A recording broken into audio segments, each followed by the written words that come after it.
Capítulo 9. Dale esperanza a la gente. Si quieres cambiar el mundo, empieza a cantar cuando el lodo te llegue al cuello. El viento nocturno que soplaba desde el mar alcanzaba ráfagas de hasta 32 kilómetros por hora. La luna se había ocultado y una densa capa de nubes nocturnas cubría las estrellas. Me encontraba sentado en medio del lodo, que me llegaba hasta el pecho, cubierto de mugre de pies a cabeza, con la visión borrosa a causa del barro. Lo único que podía distinguir eran las siluetas de mis compañeros cadetes sentados en el mismo foso que yo. Era el miércoles de la semana del infierno y mi clase de entrenamiento SEAL se encontraba en los infames lodazales del río Tijuana. La semana del infierno era el momento definitivo de la primera fase del entrenamiento SEAL. Constaba de 6 días de no dormir y de hostigamiento constante por parte de los instructores. Había carreras interminables, recorridos en mar abierto, pistas de obstáculos, escalada con cuerdas, sesiones infinitas de calistenia y el constante remar en una balsa inflable de goma. El propósito de la semana del infierno era eliminar a los débiles, a aquellos que no eran lo suficientemente fuertes como para convertirse en comandantes SEAL. En términos estadísticos, se dan por vencido más estudiantes durante la semana del infierno que en cualquier otro momento del entrenamiento, y los lodazales eran la parte más difícil de toda la semana. Situados entre el sur de San Diego y México, son una área baja donde el drenaje procedente de San Diego crea un amplio tramo de lodo profundo y espeso que tiene la consistencia del barro mojado. Temprano esa misma tarde, nuestra clase había remado en las balsas de goma desde Colorado hasta los lodazales.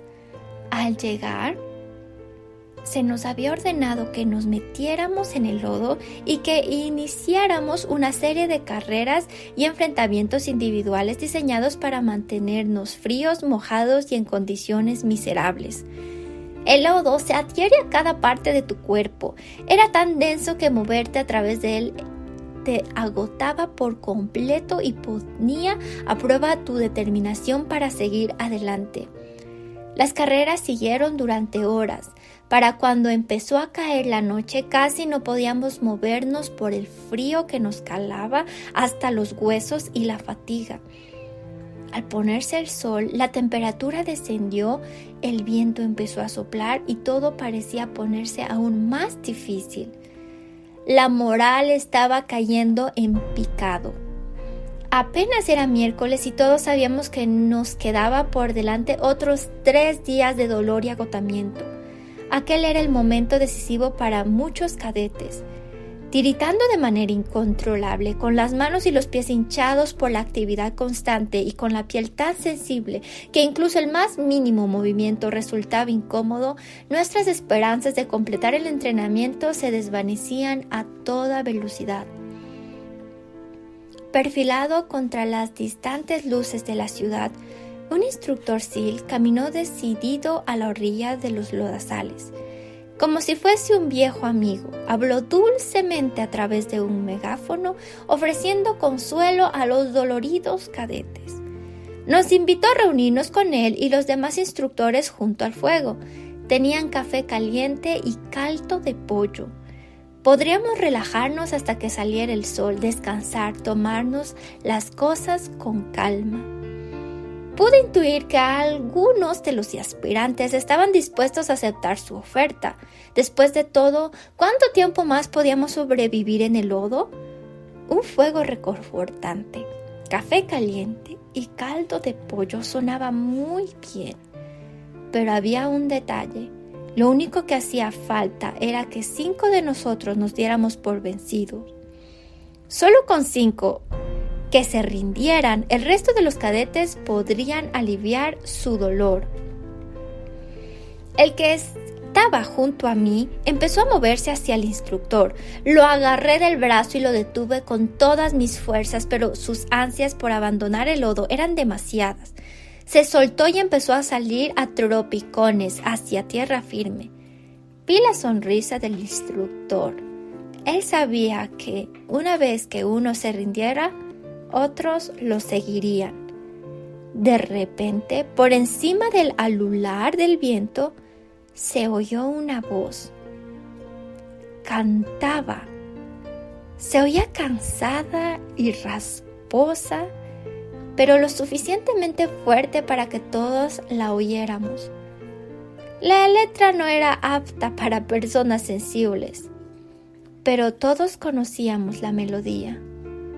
Una voz se convirtió en dos en tres, y poco después todos estábamos cantando. El cadete, que intentaba abrirse paso hacia tierra firme, se giró y volvió a sentarse junto a mí.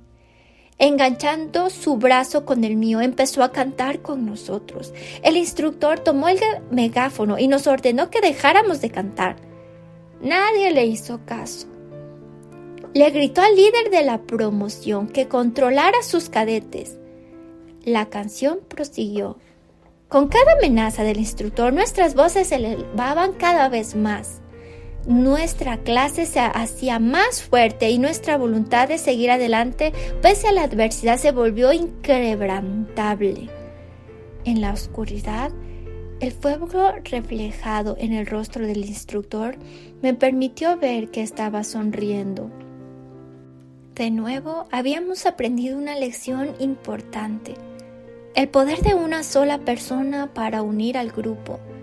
El poder de una sola persona para inspirar a aquellos que lo rodeaban, para darles esperanzas. Si esa persona podía cantar, incluso con el lodo hasta el cuello, nosotros podíamos hacerlo. Si esa persona podía tolerar el frío helado, nosotros también. Si esa persona podía aguantar, los demás podíamos lograrlo. La amplia habitación en la base Dover de la Fuerza Aérea estaba llena de familias de duelo. Niños inconsolables que sollozaban en los brazos de sus madres, madres y padres cogidos de la mano con la esperanza de infundirse fuerzas, esposas con la mirada perdida llena de incredulidad. Tan solo 5 días antes, un helicóptero que transportaba a un grupo SEAL de la Marina pilotado por aviadores del ejército, junto con sus equivalentes afganos de operaciones especiales, había sido derribado sobre Afganistán. Los 38 hombres a bordo habían perdido la vida. Fue el mayor número de muertos en un solo suceso durante la guerra contra el terror. El aterrizaje de un enorme avión de transporte C-17 en Dover estaba previsto para dentro de menos de 1 hora. Se acompañaría a las familias de los héroes caídos a la pista para recibir los féretros cubiertos con la bandera. Pero mientras las familias esperaban, el presidente de Estados Unidos, el secretario de Defensa, los secretarios del servicio y altos mandos militares enfilaron hacia la habitación para presentar sus respetos y ofrecer consuelo allá donde fuera posible. Yo había asistido a docenas de ceremonias para soldados caídos. Jamás había sido fácil y a menudo me pregunté si mis palabras de consuelo servían de algo para aquellos que habían perdido a sus seres queridos o si el impacto de su pérdida volvía incomprensible todo lo que yo pudiera decirles. Cuando mi esposa Georgianne y yo empezábamos a hablar con los dolientes, me esforcé por pronunciar las palabras correctas. ¿Cómo podía empatizar con su dolor de manera genuina? ¿Cómo podía decirles que el sacrificio de su hijo, esposo, padre, hermano o amigo había valido la pena? Me esforcé al máximo para consolar a cada persona. Lo abracé, recé con ellos, traté de mantenerme fuerte ante ellos, pero de alguna manera supe que mis palabras no bastaban. Más tarde, mientras me arrodillaba junto a una mujer anciana, noté que a mi lado una familia hablaba con el teniente general de la Marina, John Kelly, ayudante militar del secretario de la Defensa. Kelly era alto y delgado, llevaba el pelo gris muy corto e iba vestido con un inmaculado uniforme de la infantería. La familia lo rodeaba y sentí que sus palabras de compasión y aliento ante esta tragedia estaban teniendo un profundo impacto sobre los apesadumbrados padres y sus hijos.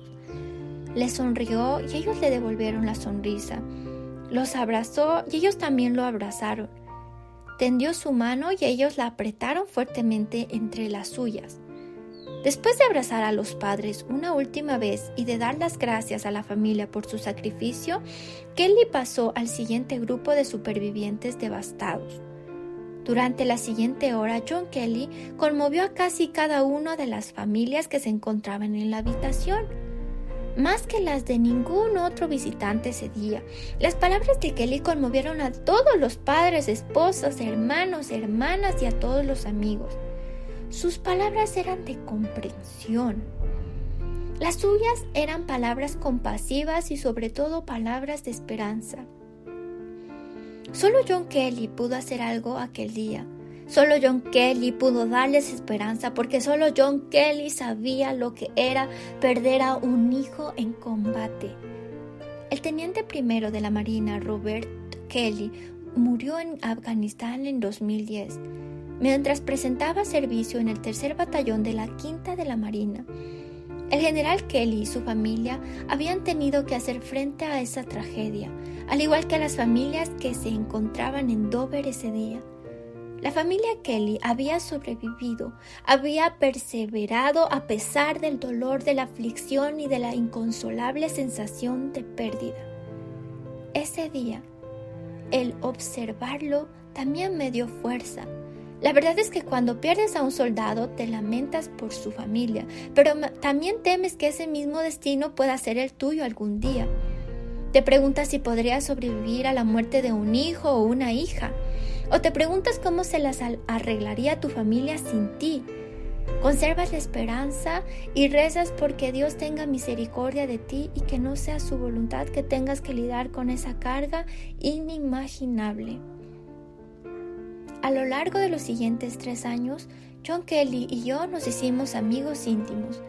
Era un oficial notable, un buen marino con su esposa Karen y un padre amoroso con su hija Kate y con su primer hijo John Kelly, que era comandante de la Marina. Más que eso, y sin saberlo siquiera, John Kelly daba esperanza a todos los que lo rodeaban. Esperanza de que en el peor de los momentos lograríamos superar nuestro dolor, nuestra decepción y nuestra agonía para poder ser fuertes, de que cada uno de nosotros tenía en su interior la capacidad de seguir adelante y no solo de sobrevivir, sino también de inspirar a otros. La esperanza es la fuerza más poderosa del universo. Hace posible que las naciones aspiren a la grandeza, puede levantar a los oprimidos, puede aliviar el dolor de las pérdidas insoportables. A veces, lo único que se necesita es una persona que marque la diferencia. En algún momento, cada uno de nosotros nos encontraremos hundidos en el lodo hasta el cuello. Este es el momento de cantar a todo pulmón, de sonreír de oreja a oreja, de levantar a aquellos que están a tu alrededor e infundirles esperanzas de que mañana será mejor.